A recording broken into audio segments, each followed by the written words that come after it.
Hello, everyone. Welcome to our last event of the year of our Transmedia Art Seminar, sponsored by Mahindra Humanities Center and Meta Lab at Harvard. Today's event is a panel of 6 scholars and artists and dramaturgs who will be discussing the impact of the pandemic on theater, particularly on theatrical innovation, and also what they think might be the future of theater, considering all of the innovation and cutting edge research and um, experiments that have been done last year. Today's panel, before I start, I want to introduce Matthew Battles from MetaLab, and thank MetaLab for co-sponsoring our panel, and thank Matt for participating and helping me lead our panel today. We much appreciate his support and the MetaLab support. Thank you everyone else for joining us, and thank you to our panelists for logging in from far away at the strange times of the night and day, and to be here with us today. The 6 people today that we welcome are Antje Budde, who is Associate Professor and founder of Digital Dramaturgy Lab Square at the University of Toronto.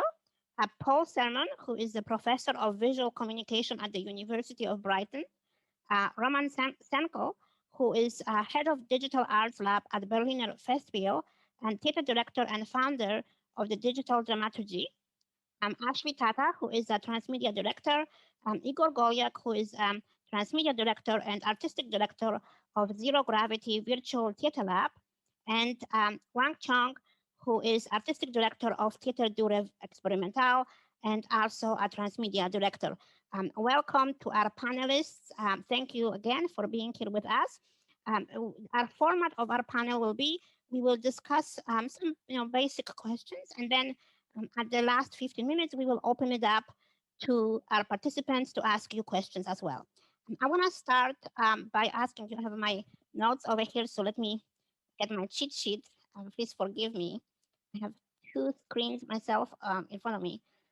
So we know that the pandemic have accelerated many experiments with digital media, with a variety of telematic performances and interactive performances, and there seems to be a kind of a new genre emerging that on the border of theater, film, video game, and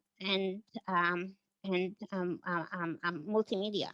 And what in your opinion, how did it affect the artists that your own work, and in general, the performances that you have seen? What do you think were the most interesting trends emerging out of that switch, the change? What do you think were the most challenging things emerging? So, Antje, do you want to lead the way and get us started with the scholarly perspective? Okay. Thank you, Magda, for organizing this, and thank you, Matthew, for helping and collaborating on this. So strangely, I started the year with a new course that was called live streaming performance. And it basically was about introducing students to live streamed performances as we know it from live stream video games or influencer performances, solo projects, how-to things, and so on and so forth. Figuring that this should not just be for actors. Originally, I was thinking maybe I should do something for camera acting or something like that, but I expanded it. It was also a course that was supported both by the Center for Drama, Theatre, Performance Studies, but also the University of Toronto with a fund for innovative teaching technology. And the first thing we ran into once the COVID situation really hit on a higher level in March was that we all had to disperse into different places. We could not use the technology and the infrastructure and the high-speed internet and so on and so forth that we had provided for all students in the course. And now suddenly they were confronted with presenting their final projects, group projects, using OBS and all of these types of things, setting up their own equipment. And things started to fall apart. And that was the first time in March already that I sensed that one of the major problems will be access. And it was quite clear that both the internet as well as hardware and software were not accessible for everyone on an equal level.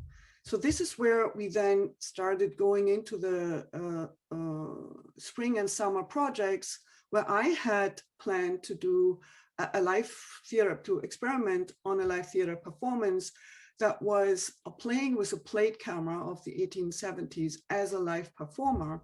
And if you want to do analog photography of, you know, the 19th century, you need to have people in front of you. And of course, that was not possible. And so that launched a whole set of many experiments that were translated into an opening performance for a festival and conference of arts and science in Riga in October, where we started to develop a number of very alternative experimental projects of live performance mediated through the Zoom medium, using OBS and additional softwares to follow the desire to kind of escape the Zoom room, while also understanding that we can't. And so I don't want to take on too much time here. I can elaborate on specific projects and how we went about it later. I want to give other people a chance to talk. All right, thank you so much, Antje.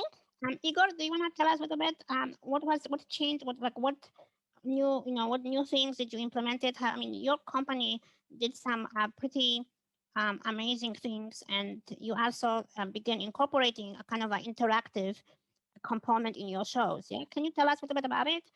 What was the most challenging issue? Like, what do you think you will keep after the pandemic? What's your take on the whole situation? Hello, everyone. Thank you for having me. Thank you for hosting this. My take on the situation is, you know, I read Wang Chong's manifesto and decided to follow it. No, I read it later, but I think it expresses everything that, you know, it's too bad that I didn't write it. You know, one of the difficulties was that there is one of the difficulties is that there is a convention of theater performance that is difficult to change, and I guess that's a problem with any type of experimental work. When there is a convention, and why would we want to see something? No, theater is this or theater is that, and so there's a convention of what theater is, and I think that I think the beauty of theater is that it could be expressed in so many different ways. It could be expressed, you know, in any place, in any site-specific type of environment. And virtual environment is a type of site-specific environment where theater can be expressed. So I don't know. The question is, what were some difficulties? What were your biggest challenges in trying to adapt to that environment? Challenges is that there is a bunch of challenges. Challenges are that. So I did 2 shows during the pandemic.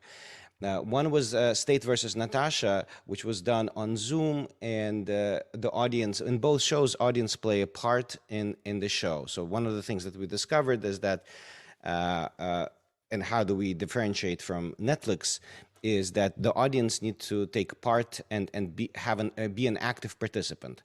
But that discovery is probably starting from, I don't know, Kant, that audience needs to become not just an observer, but an active participant in what is happening on stage. I think that has been happening in theater in general. This is just taking it to the next level. And the second show that is just actually opening this Sunday is called Chekhov OS, Chekhov Operating System. with Mikhail Baryshnikov as Anton Chekhov. It's a live and recorded performance with audience also taking part in what we're doing. The difficulty, the first one we did in my living room with my partner, with drawing on walls, and then the drawings become alive and so forth. So that was easier to do. It just required me to learn a lot of new tech. It was like 5 or 6 different pieces of software that were interacting with each other. And then when we went on to do the show at the Baryshnikov Art Center, the tech side, we're creating a virtual environment using gaming engine. So somebody from the gaming world needed to be present, and there's a tech director, and then there's a lot of people that need to be present to make this happen. And when that started, it turned my biggest challenge was that we're completely from different worlds and we don't know how to communicate with each other, because a computer programmer's, his deadline is the opening of the show. And my deadline, I need to rehearse some. I need to block the show, right? So that has been the biggest challenge. Everything, all other challenges are artistic challenges for me, and which are great challenges to have, and I look forward to these challenges. So that's just a part of any type of theatrical production that I direct. But the communication between new types of people involved in this virtual production is something to be ironed out. Mm-hmm.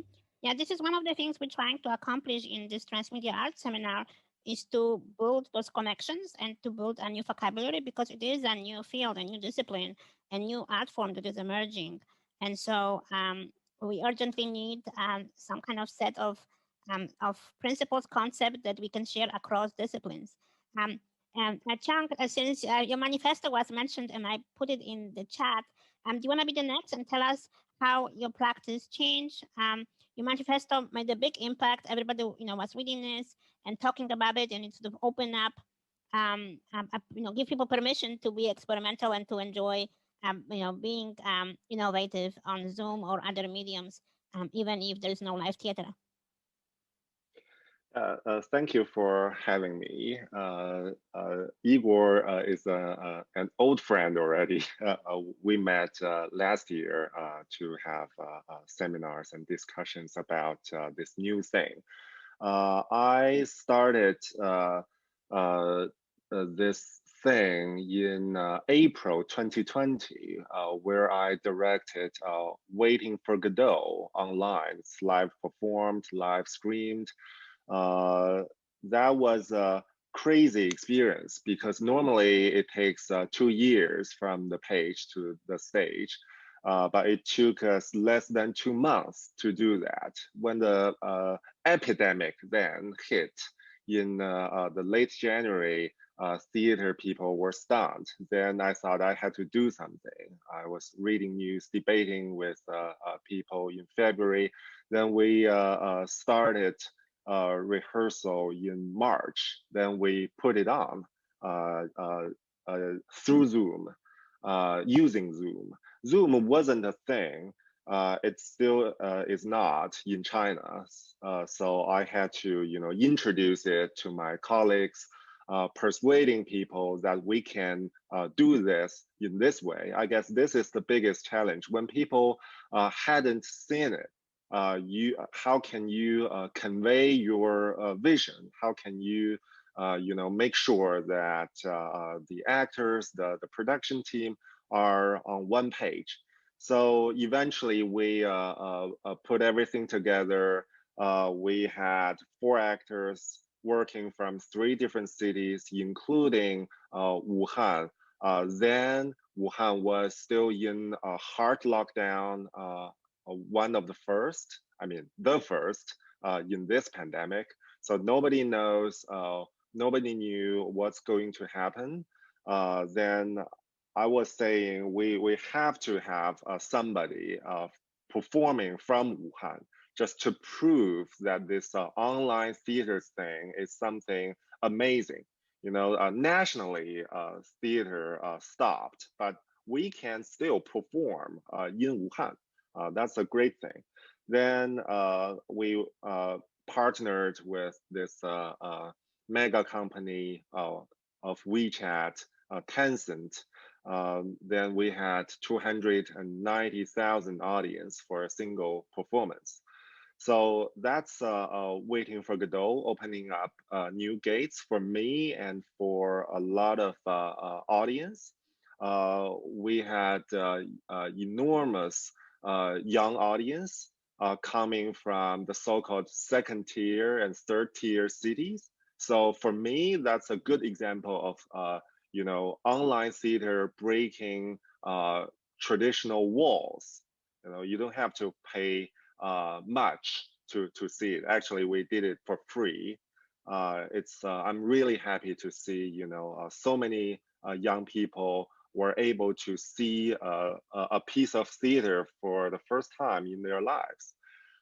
Then in 21, this March, I and the Hong Kong Arts Festival did a piece called The Plague. It was an adaptation by British writer Neil Bartlett. And the way we did it is that we had 6 performers working from 6 countries, and we have also a designer and a dramaturg from Australia, a technical team based in Hong Kong. So we managed to have artists working from 6 continents. And it's talking about the rat epidemic, but it talks about our town. But with this setting, with the time difference visible in the work, you perceive it as this pandemic, and how people in Brazil and Lebanon and Wuhan, China, could work together through this pandemic, and what the human drama, human stories are. So this is my practice so far. And I also am working on a virtual performance using the most popular video game currently, Animal Crossing. But talking about challenges, it is extremely challenging with, for example, the Animal Crossing platform. Many things are so new, and how to make things work, how to make it slightly more interactive. All of these things are to be explored. All right, thank you so much. Ashley, do you want to jump in and tell us? Ashley did a really wonderful production of Carl Churchill Mad Forest. And Ashley, can you tell us a little bit about this production? This was very early in the pandemic, yeah? And any new projects that you recently did that, what was the most challenging issue, the most challenging thing that you experienced while you were trying to work in this new environment? Sure, thanks Magda, and thanks also for inviting me to this panel. It's really exciting to be speaking, in a Zoom space with all these wonderful artists and thinkers and makers. So thanks, nice to meet you all. Mad Forest went, the first performance of it was, I think, the second weekend of April. The first online stream was the second weekend of April 2020. And we had the opportunity to work a little bit in person before the young performers were sent, before we had our lockdown. So we had 2 weeks from the time when we started working remotely to the time when we did our first stream. And I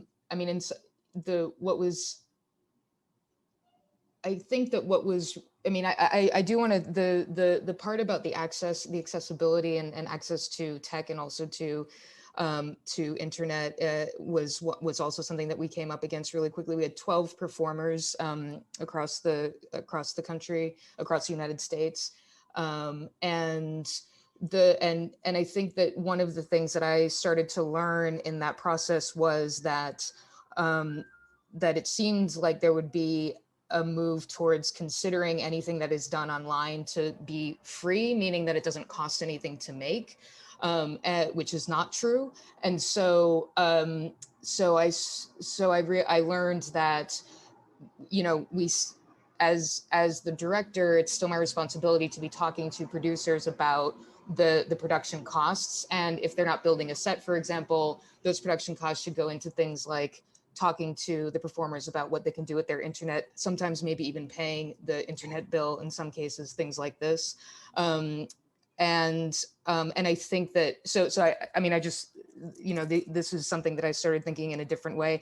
And I also know, I mean, I very much know that feeling of, there was a sense of I had a very clear idea of how the thing could work and what the thing could look like, but it became clear to me that even, you know, which is, I think, always the case in directing, you know, like part of the job is you have something very clear that exists in multiple dimensions in this space somewhere. And the job is to then try to have the design team and then also the performers manifest that. And then hopefully the audience receives something and completes it. But in this case, I realized that that gap was so much greater than I had even realized. And there's so much buy-in from the performers who had no idea. I mean, they're also young. I mean, they're student performers. I call them young performers, but they were so nervous that they were going to make fools of themselves, basically. So there was this thing of encouraging them to feel like this was something really exciting that they were doing and showing that there could be a way. And also, I really felt like that first broadcast in April was for proof of concept that this could be a viable option for theaters moving forward and for performers moving forward and for a design team moving forward, because I was anticipating that we would be in this state for a very long time, looking at other pandemic histories. And then when it was another theater, an off-Broadway theater in New York presented it, and we ran it for another 3 performances. And when we moved it at Theater for New Audience, at first there was the request to just stream what we had to broadcast, what had been performed originally. And I felt like that now there was the proof of concept that this could be a repeatable offense, basically, that we could do it and we could rehearse it and have call times and invite a subscription audience who traditionally go to, you know, classic shows in a theater, and they have a very staid idea of what it is to go to theater. Because the other thing that was happening around then was this idea that if it's online, then it's not theater, which at first I kind of was like, you know, this is not even an interesting conversation. You call it whatever you want. But then when I started considering the necessity of a theater and a theatron and a seeing space and showing and creating a space where one sees the issues of their society and then has a conversation about it, so that these issues can be performed and then related to and then talked about, so they become objectified in that way. I felt like I got kind of angry, and I said, no, we can call this theater. And then I also leaned more into this idea of the liveness and what it is to continue to be live and to be insistent upon a kind of liveness. Yeah, the only thing about this idea of this gap between the idea, you know, what I kind of thought I saw and getting everybody along with it. The other thing too is I also learned that there was something, because I was with a team who was game, even though they didn't know what it would look like. It also meant that if I moved very quickly, you could just say, just do this, I promise, just do this. And there was some buy-in in that way. And so that was the other thing that was pretty interesting about that experience is, yeah. All right, thank you so much, Ashley. That was great. Roman, do you want to jump in and tell us what some of the practices your theater company and your lab have been experimenting with, or where did you find it the most challenging? I know you've been doing this stuff for a while. All of you have been sort of experimenting with things like that for a while, so this was not a complete surprise, you know, moving into this environment. But what was new for you, and what did you discover? What was the most challenging issue? Yeah, first also thanks for inviting me. Really glad to be here. Yeah, I like since you dropped the questions, I continued like asking myself, and I sort of like have 2 separate feelings. Like to to one degree, I think and feel there's a lot of change going on. Like there are a lot of places that now really start to create theater online, put it online, even so far as to experimenting with how to adapt the theatrical language to the digital space, to hybrid spaces and stuff. And on the other hand, I'm still not really certain if all too much really has changed, because I think it's to some degree a difference. Like if, things are happening due to a pandemic and theaters and art spaces try to still be visible, mainly, or I don't know, it's just like an if, like going online until this is over and we can go back to normal, to the real thing, to the real theater, or if there's like, I don't know, like some sort of change in how we view pretty much what is theater, and for me, maybe this sounds a little bit, I don't know, like I don't know, wanting to say something particularly meaningful or something, but really it means how we view what is real and what is not real, right? Like is reality the opposite of the virtual, or is both are both different parts of the real world, and for me, on the other hand, like before Corona, it seemed like more strange than theater now adapting to the digital, and to some degree, it felt stranger before that theater didn't, and I oftentimes had the feeling that, I mean, sometimes I feel the whole society is already online, the economy is there, hate groups are there, the politics are there, everything's already out there, and theater to some degree is still sitting in its closed off, shut, like in the dark spaces and thinking, do we need this? Is this something that's really part of what we do? So yeah, this in my view is the main question, and I'm still not sure if we, as like this theater societies have already answered it. I think we're still in the process. And what I discovered, and I've been telling it in some also recent panels, but I think for me it's still the major question, because like a lot of years I was finding myself in talking to theaters about digital tools, digital spaces in the theater, and I was always confronted with the question, yeah, it's interesting, but do we need it? Like, does theater really need this? Isn't theater something else? And I was constantly trying to prove them wrong and tell them we need it. Yes, like theater really needs digital tools because we want to reach also, these communities and stuff. And it's true still, but I was constantly trying to prove it. And Corona, to some degree, changed that mind. And I suddenly saw probably theater doesn't need the digital realm, because at least in Germany, a lot of theater is still rehearsing, like same way they rehearsed before, and they're just stacking up productions, which hopefully someday will release in a traditional way. And it's still the major way of doing theater, even during the pandemic. And so I thought, like, no, theater can go on, at least for now. It does not need to adapt. It can just go on, and it doesn't need the digital. But all these communities that are online, that the friendships that are created somewhere, politics are made, all this stuff, do they need theater? Is there something that theater can tell those communities that do not really mind about going into the classical theaters for any reason, maybe for the wrong reasons, maybe they have some right reasons as well. But for me, this is still something that I feel we need to answer now, like improving if we have something that we can show and give those communities, or if we can't.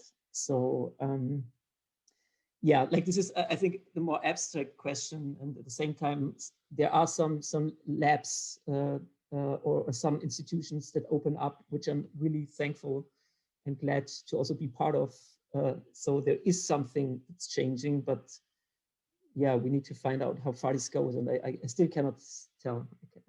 And thank you so much, Aman. That's a great point. That in at this moment of our history, so much of our lives are lived on the internet. Our psychic are so much affected by what we read, what's happening there, that it's very difficult to say that this reality does not count, because it affects us so much. Yeah, and whole dramas are being written online right now by life, yeah, by politics, by social movements. And so, how does theater tell the story of the contemporary times without really engaging with that, yeah, with that reality? Paul, Sorry, yeah. Roman, you want to finish? No, just I thought if I could add one more thing. It's like I was maybe saying it wrong because I said like theater isn't there, but it's not true. The institutionalized theater is not there yet. Like the theater of everyday life, as you said, is already in this online communities and places. Yeah. Mm-hmm. All right, thank you so much. Paul, as a scholar, can you give us your take and your we started with Antje offering her point of view. What's your take on this transformation? You have been researching telematic performances and all variety of transmedia performances for a long time. Do you think this is sort of the transitional moment where we will, when they will become part of a kind of a storytelling medium? Like, what do you think? What do you see from your perspective as the biggest challenge to overcome? Yeah, thanks. Yeah, I mean, I don't want to talk too much about my own work, but perhaps just offer some thoughts and provocations, really. But I've been working I'll just say I've been working in the field of I'm a video artist, an installation artist, interactive, telematic artist. I've been working since the early 90s in that sort of world, and I've been working with performance and installation for many, many years, looking for a language. And what's interesting now in a situation where suddenly everybody's had to sort of take their practice into this new online platform, we're all trying to speak that language now.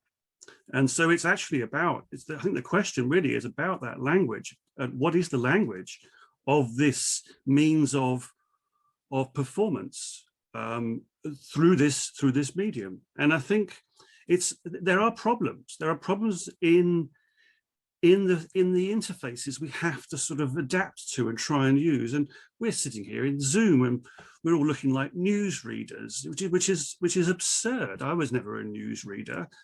So why am I sitting here like this?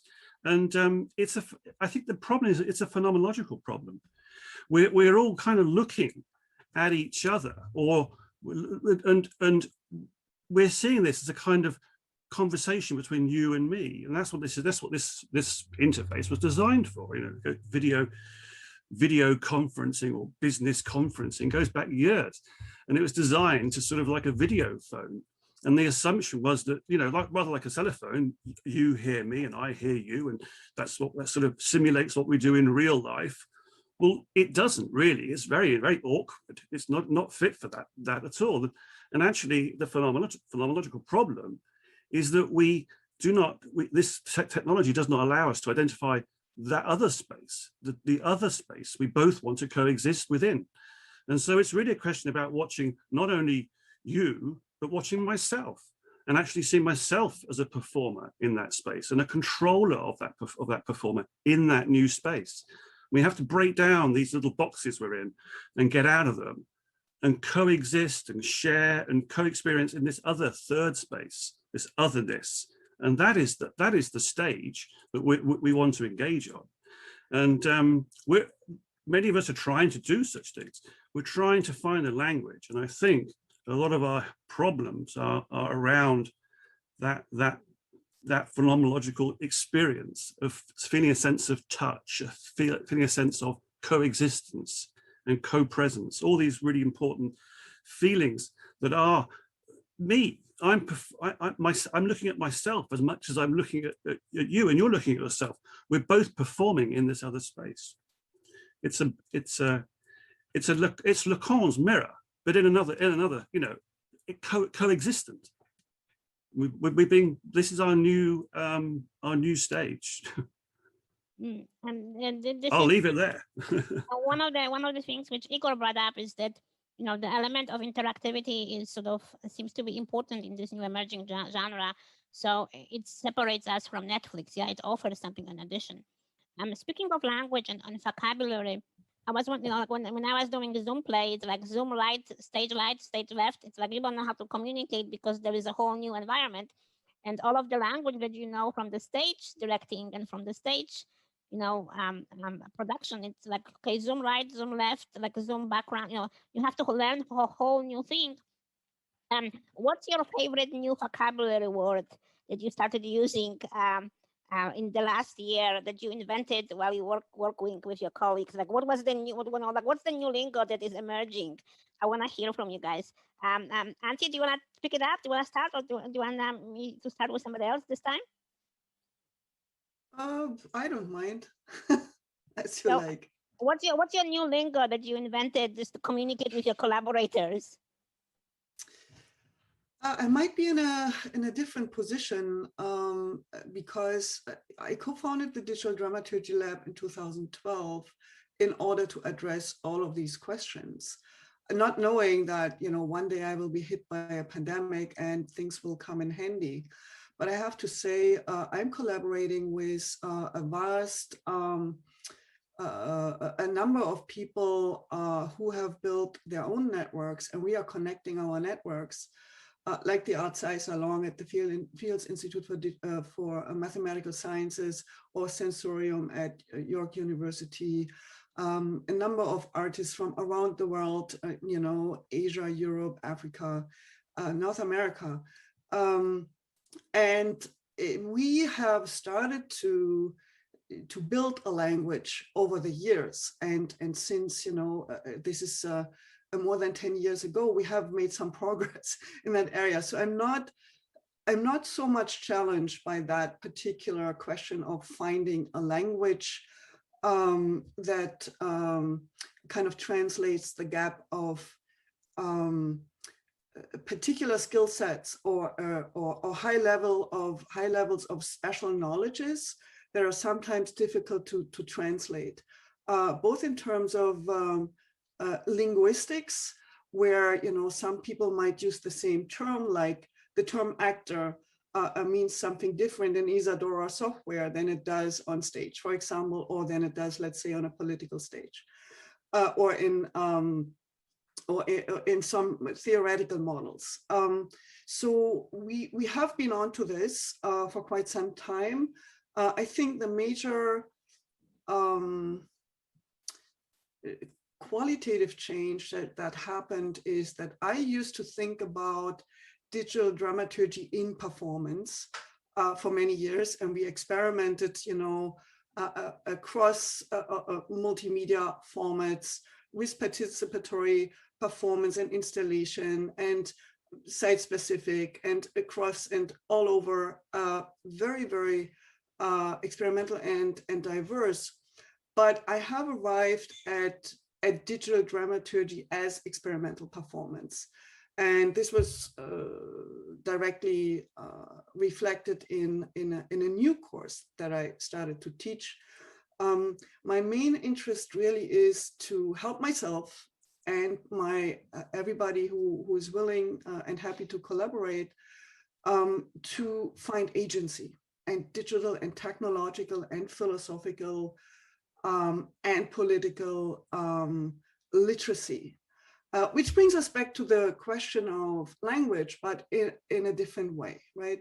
So the expectation in my collaborations and in my courses and in my research creation projects really is to be a transdisciplinary, multi-skilled person, and to take responsibility for what you do and not to wait for somebody else to resolve your problem. Find people to collaborate with. I do remember I was traveling with my former lab to Germany in 2013 in search of digital dramaturgs. And, you know, the country where dramaturgy in the modern sense was invented. So we went to Hamburg, of course, where else would you go, but also to Berlin. And, you know, we met very friendly, you know, sophisticated dramaturgs at the Berlin Ensemble and the Volksbühne, am Rosa-Luxemburg-Platz, and people at performance studies at Hamburg University. And in Berlin, the dramaturgs, when we asked them, so what informs your dramaturgy in terms of multimedia and performance, they would say we should talk to the technicians or the designer or some other person. And we thought that was really strange. We did a blog and research project about this, which we call Digital Cake, which is online. But in Hamburg, I mean, we really experienced outright hostility for even, you know, suggesting that we should think about these things and that we should learn, basically, and not wait for somebody else to do it for us.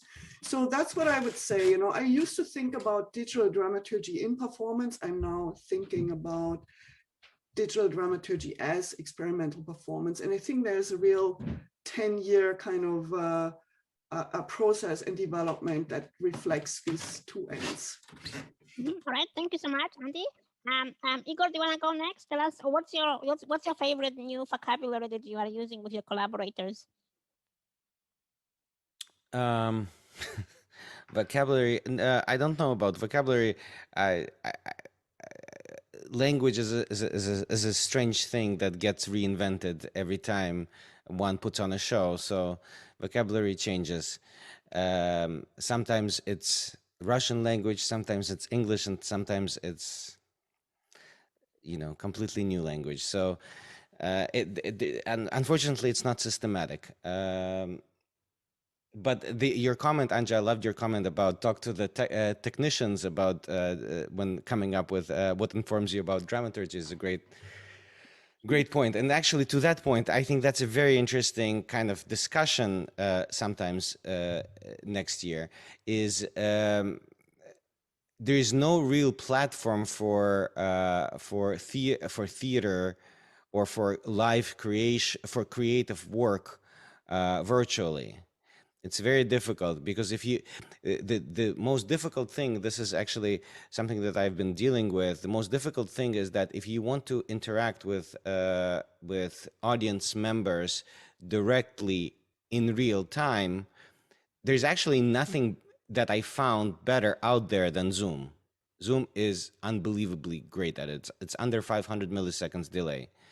If you do anything else, like YouTube is like 10-12 seconds, so you can't communicate directly. There's other programs, but they're just not as stable. And we've killed like so much time trying to design and using different platforms. There's a platform called Agora, for example, that is very low latency, but then the audio and video doesn't sync. So you can't, and there's other solutions, but unfortunately, it's kind of, we're kind of stuck with Zoom right now. And it's very limiting on one hand. On the other hand, yes, Paul, it wasn't made for this, but it actually works really well in a very limiting way. Thank you so much, Igor. Ashley, do you want to jump in and tell us what's your new shorthand for working? Yeah, I'm not really. I don't know. I don't really know if I can think of a shorthand. Although I will say that one of the things that continues to come up each time that I work with new performers or a new set of performers in this kind of space are a few things. One is this thing of really acknowledging for the performer that they are now their lighting designer, their costume designer, their technician, all of these things, and really creating a space where we can be patient with that. And we're very encouraging of that, and kind of, and building that time into the process, which is another thing that I feel I always reinforce when I'm making a schedule, is that the schedule actually does have to feel, the things that people seem to think is that if it's online, it costs nothing to make and it takes no time to do, which is, and it takes more time, I find, because also we have to figure out sound and all these things and lighting and what time zone are you in and what's the light going to look like then and all of this. So, but I also, and to this thing, I mean, just because it reminded me of it, I've been in isolation for however long, and it took me a while to realize that that I haven't had a conversation with looking into a person's eyes when I wasn't not seeing half of their face in over a year, you know, and so that thing of I did stop looking at myself. I shut off self-view but so I might look like a crazy person, but it's, you know, but it's okay. But that was a huge, that to me is really big, is that I realized that I actually cannot look anybody in the eye. So when I go to the store and I have my mask on, my eye-to-eye interactions have so much meaning in them, you know?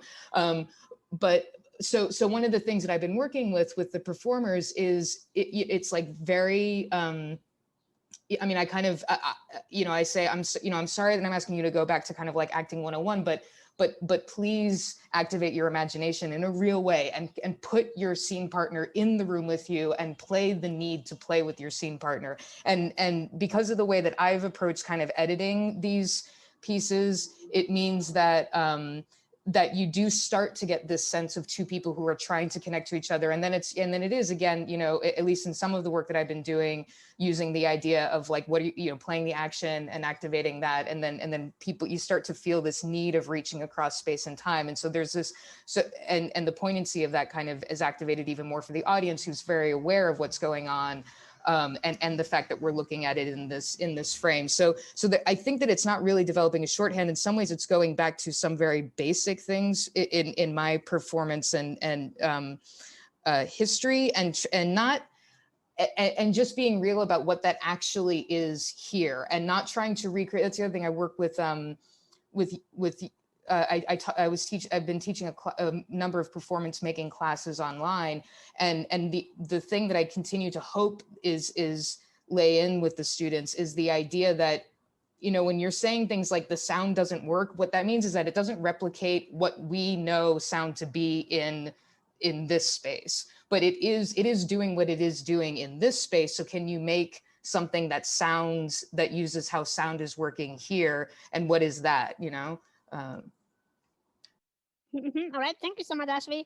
Chong, what's your take? What do you think? What's your like a shortcut vocabulary that you develop with your colleagues, or you know, in new concept that haven't been, you know, there before? Can you share some of and by the way, if you have something to share in the chat, Matt has been sharing with us some of your projects. I know Igor has a project coming up. If you can share the link to the show, and Ashley as well, if you guys want to share some of the works that you do working on right now, feel free to do so. Chong, go ahead. Please share with us what's your take on the process. Thank you. I agree with Igor. It's not one or two words that we're inventing. It's a new world that we're exploring. It's a new language that we try to speak while finding it. One thing that particularly interests me, I found myself always interested in using the performers' living spaces and the public spaces in my works, Waiting for Godot and The Plague, so that life and theater merge in a very theatrical way. I incorporated even family members of the performers as extras in the performance, so that they live their lives in a way and they perform. For example, in this The Plague, we transformed living spaces, living rooms, bedrooms, into various things with super simple touch-ups by the set designer. And of course, we'll have to work with new props. Props are things that are not in their homes in the first place. And of course, we have to sometimes purchase lights to add things. But to use your living space as a creative space, I guess that's a very exciting thing for me. Thank you so much.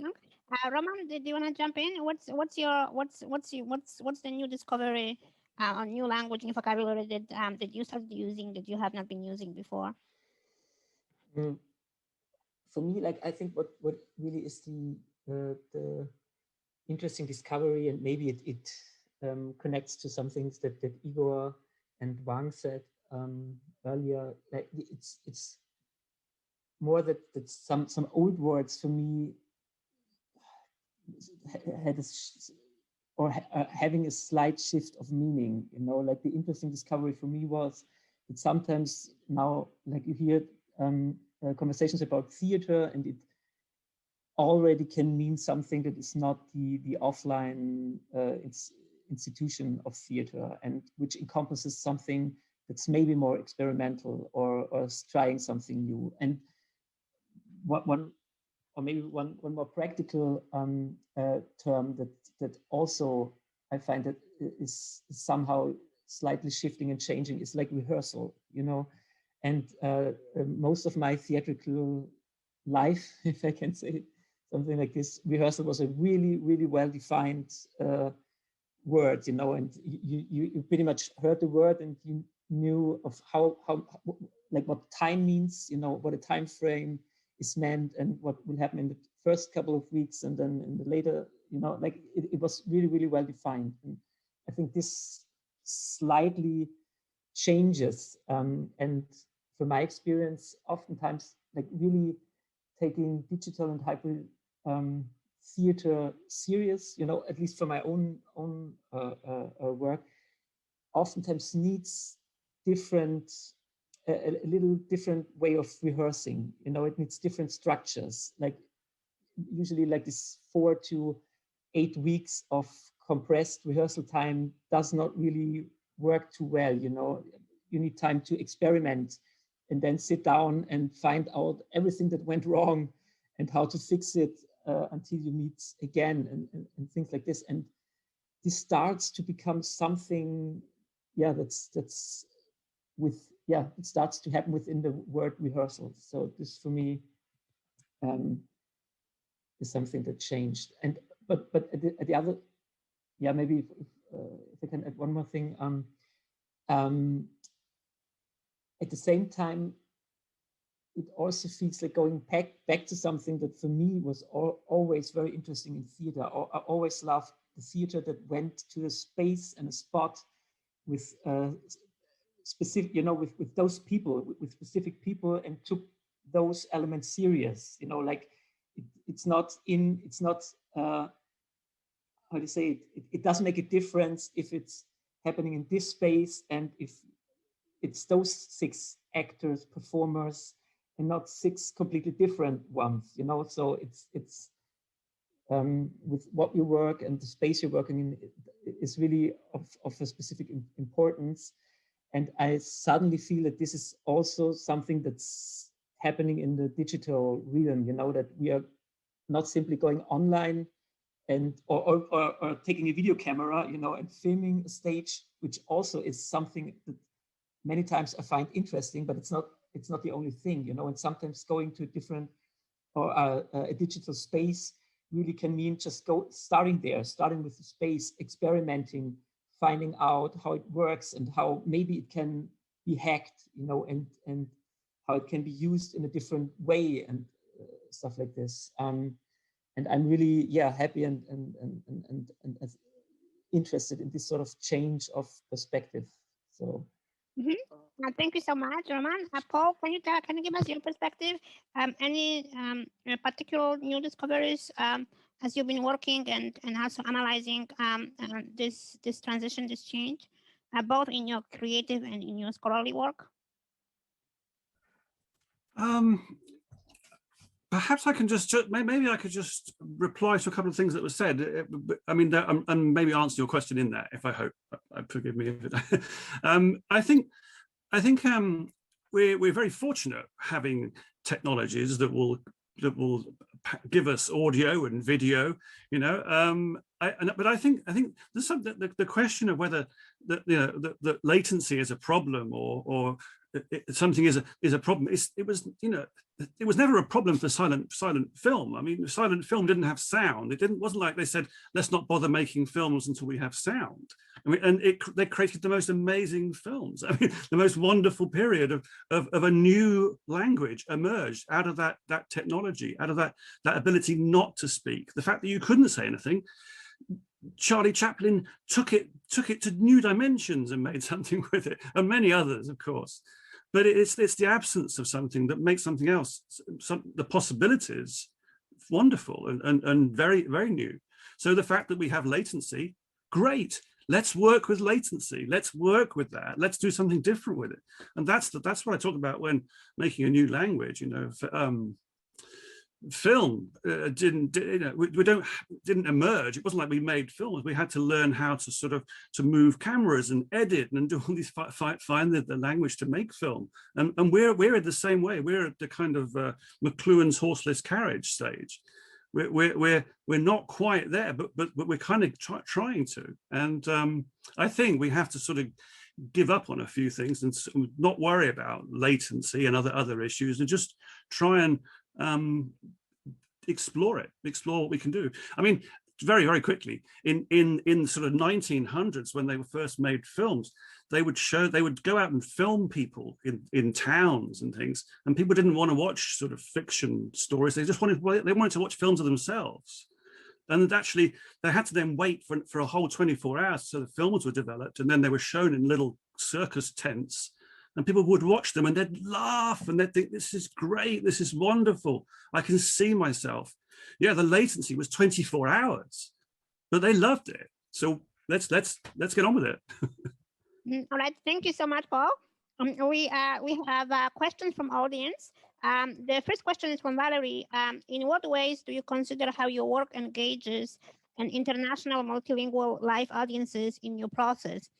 So anybody want to answer this one about, you know, how do you manage multilingual live audiences in your work?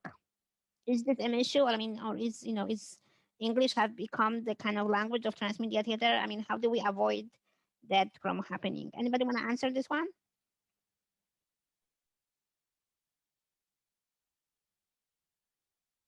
Anybody, if you work with the international audiences?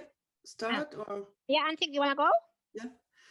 Yeah, so I'm very interested in multilingual anything really, and I'm always happy if I can work with multilingual people.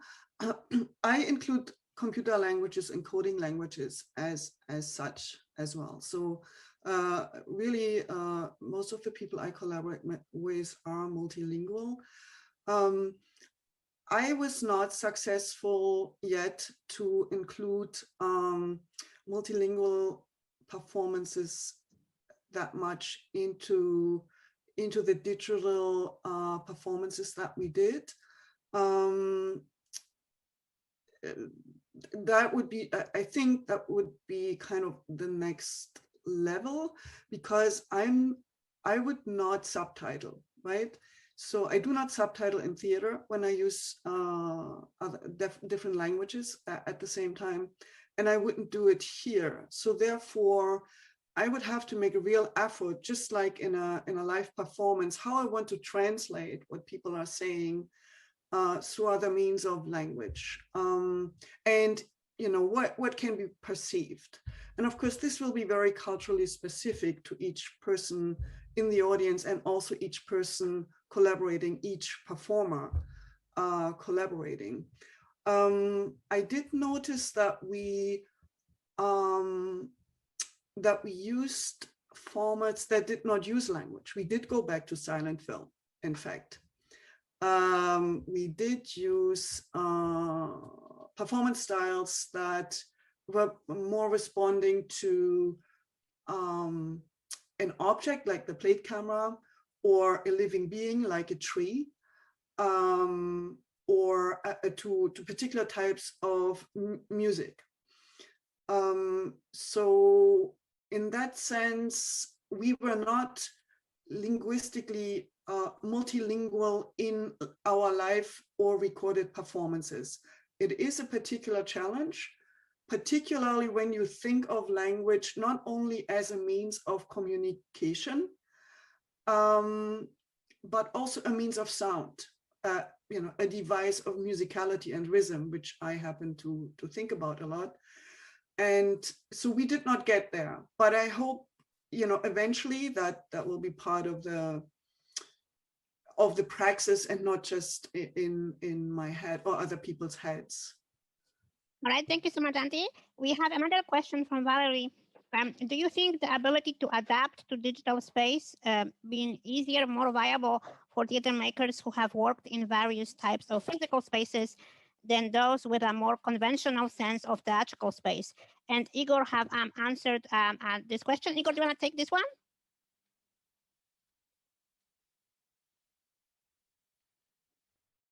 Hi, I answered. I think that any theater is always site specific. So, creating a theater production in one theater space versus a different theater space, one has to account for the smells of one theater space versus smells of another theater space. Therefore, when creating in a virtual theater space, as I completely agree with Paul, you have to take into account latency. I accidentally muted myself. All right, any other questions we have from the audience? Hold on, let me just see. There is a new question here coming up. Stefan has a question. Are we as theater creators adapting existing theatrical language to the necessities of digital environment, or are we creating the new theatrical language going off the silent movie metaphor? Anybody want to answer this one? Is this process of adaptation, or are we sort of starting from the scratch, so to speak, by trying to refer to all types of disciplines and creating a new form of new genre that's not necessarily theater? What's your take? Anybody want to jump on this one?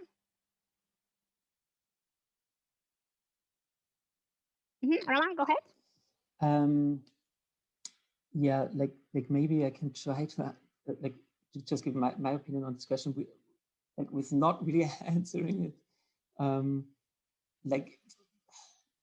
I think for me it's not so much of an opposite, maybe. It's for me, it's oftentimes or the way I try to approach is to go into a dialogue or into conversation with these new technologies and this or new environments, and sometimes something like a new language might how to say it might be created from this or might happen, but it's more of the result, like in my personal experience, than something that I'm particularly aiming for or being able to accomplish with reaching for it.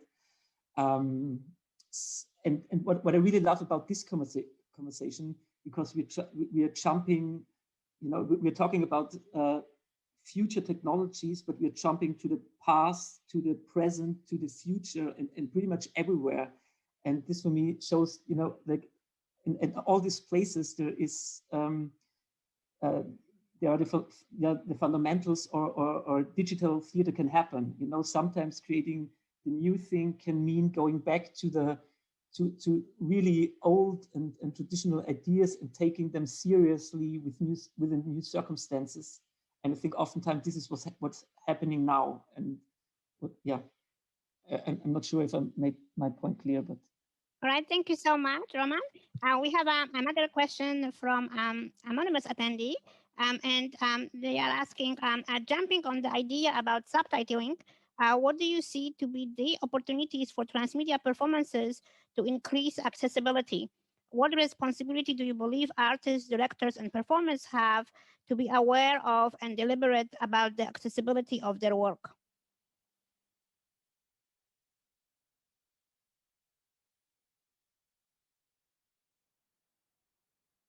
Should I go ahead? Yeah, Antje, do you want to jump in on this one? So this is a very interesting question, and it's not easy to answer.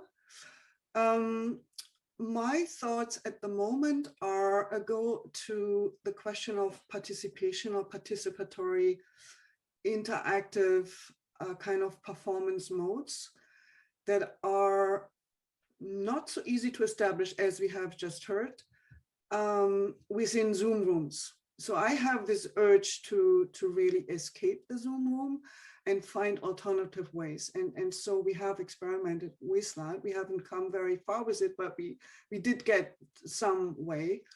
But my hope would be that we could find a way of interfacing audiences with performers in kind of participatory ways, where people who have specific accessibility needs, right, beyond the interface that everybody in this room we might be able to use, but other people might be not. Like let's say, you know, people who have hearing issues or vision issues or other types of things.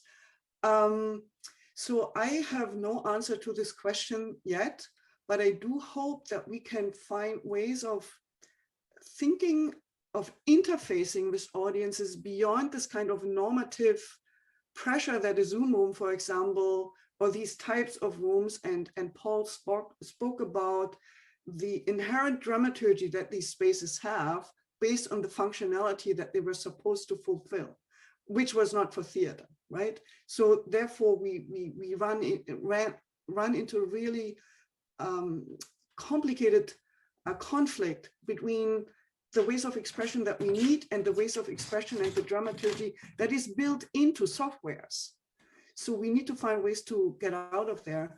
But I wonder if there could be kind of interfaces that people have access to in their homes or in some maybe community settings where these kind of interfaces could be implemented as part of participatory performances.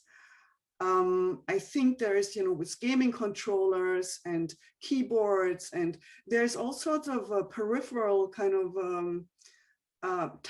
technologies that we might consider in this way. But I haven't gotten far there yet. I am going to experiment with this in my next upcoming project with the engineering department. I hope to learn more about this type of thing, but we will see. It's not very straightforward. I think it's a complicated thing.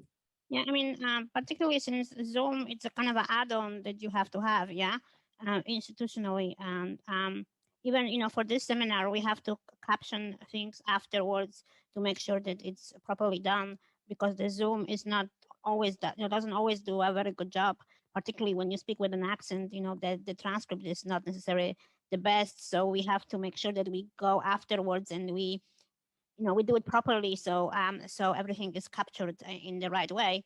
So for live performance, you know, that's tricky. The technology is simply not yet as sensitive to all voices that are often included.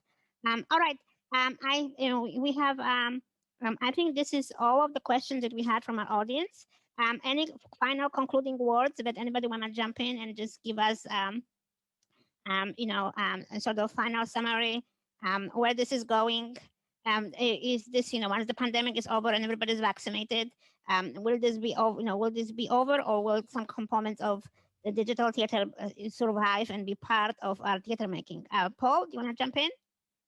Yeah, and please, somebody else as well. I don't want to be your last word, but I think one of the big challenges for us is when to present work, and I think the panelists have mentioned this and the importance of audience and the importance of the role of the audience. But you know, the question, if an audience is left with a question in their mind, thinking, was that a recording or was that live?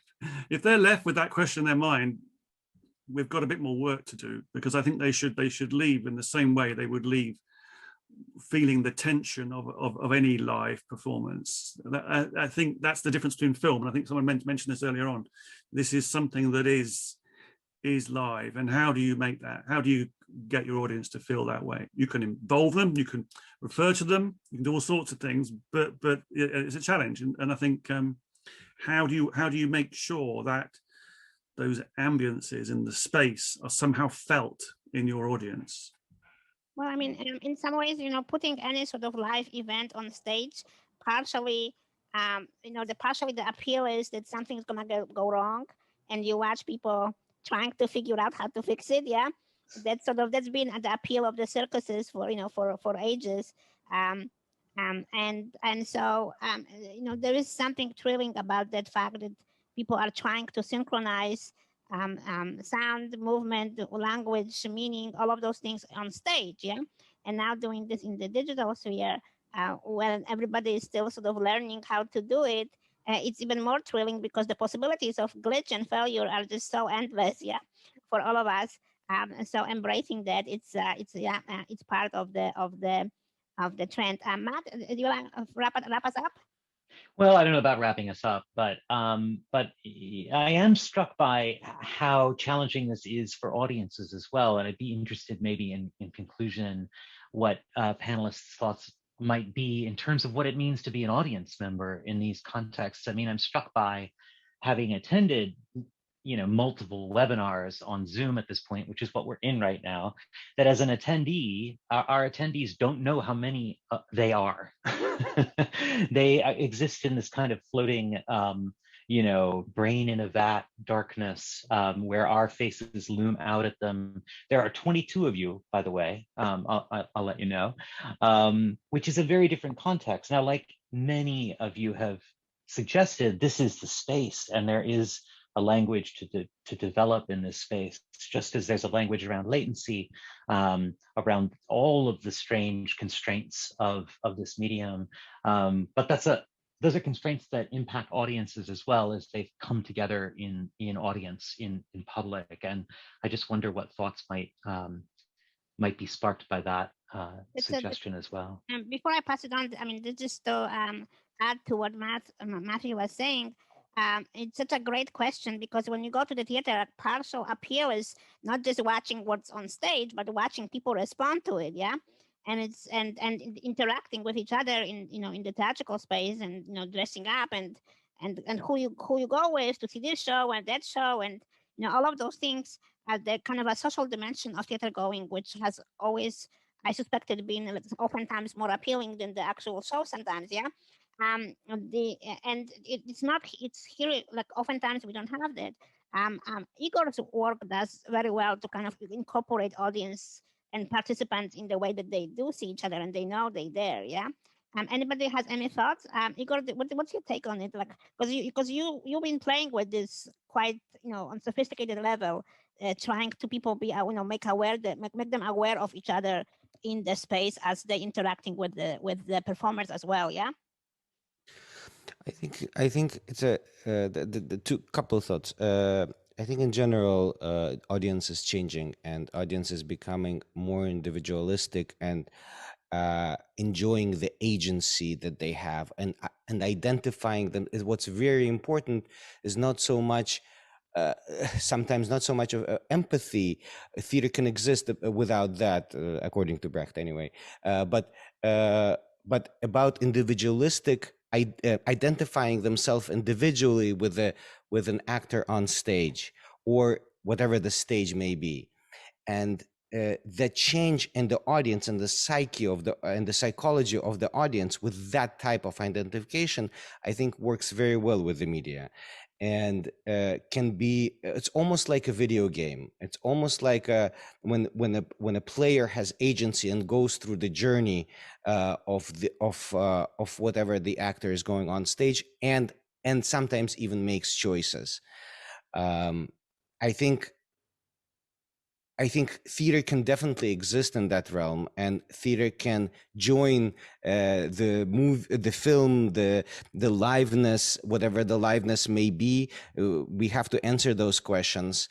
What makes it different, and why do this live? Like, why don't we just record it and send it? Then it's a film. What's so live? Is it the easy answer? Oh, because we're sharing this moment live? Yeah. Maybe. I think it's a very theoretical answer. But what else is there that unites us, that makes it real in the moment, where audience is not just an observer, is a witness to a happening, but much more than a witness, is actually enjoying the experience. It is a part of an experience, and I think this language, and again, I think language has to be, in my opinion, has to be recreated for every production that happens. And the beauty of theater is that theater is not a box. Book is a book, but theater is not a box, and that's the difference between theater and a film is we understand what is a film. When we have 3 screens, it's already an installation. but with theater, it's so much more, and it's so live, and it's so and it changes, and that's why it molds and it changes, and if it doesn't change, it dies. And that's the beauty of theater. And what we are at the nexus of is the next iteration, a newfound space for whatever theater is. Thank you so much, Igor. Ashley, you were also raising your hand, answering this question. Can you jump in? I don't know. I kind of feel like that's a very good ending. I was just going to say, it is the case that I know that in talking with collaborators over this period, we've become much more, it's the shift for me has been, I don't really care what the audience thinks. I just care that they think, to I would like to know that the audience is there and is present and that they're aware of each other. And so there are different tools that we've been using, and then we find ourselves in different media where those tools don't work. But but the thing of an audience teaching each other how to watch the show also is something that I think is really important and interesting, and can be lost in these worlds. And I also just wanted to say that it's really I think it's really important to point out that as theater artists, and I know that as I was coming up as a theater artist, that there really was this sense that technology is for a different type of even art making or video making or something, and that in this space, because of the way that theater artists do think about how space is used, how stories are told, and the poetic level of that it makes a lot of sense that we're creating these new spaces. And I just wanted to applaud everybody here and the people who are pursuing this and kind of take ownership over that reality. So thank you so much, Ashley. I think this is it. We don't have any more questions, but if anybody else want to jump in at the last minute, one of our audience members, feel free to do so. And it was really great, to talk to you all and to learn how you are approaching this new environment, and just to see the theater sort of thriving and trying to make it through this pandemic. It's it's a sort of heroic effort, almost, and the way to that we're trying to connect. One of the things which Ashley mentioned about the audience sort of teaching each other how to participate in those kind of events. I mean, Netflix, have been trying to organize those like watch parties, yeah. And theater has not yet completely went into this direction. Like, we sort of still assume that people are going to be watching on their own and not commenting on what's going on, yeah. But it's part of kind of going to theater with your best friend is to comment on the show that you're seeing, yeah. So we're not there yet to sort of curate, dramaturg that audiences in a kind of a one coherent body in which they can kind of be aware of each other and talk to each other. Yeah, we've been trying to sort of do that for other events and for seminars and for webinars and things like that, but not yet for theater in the same way that Netflix is kind of pushing the watch parties and all of those sort of things, and the Oscar watch parties and those sort of online participatory events. Thank you so much, everyone. That was really wonderful and exciting talk, and I hope we keep in touch, and I will make sure to post this talk. And special thanks to Mahindra Humanities Center at Harvard and MetaLab. And very special thanks to Matthew Battles, who always is there for us and helps us with the seminar. Thank you, Matt. We appreciate everything that you're doing And thank you to all of the participants, particularly those who had to stay up very late or wake up very early to be here with us. It was a delight and pleasure to talk to you all. And I hope we'll get to see your work soon. And if you do have a trailer or a project that you want to share with the chat, please feel free to do so. Thank you, everyone.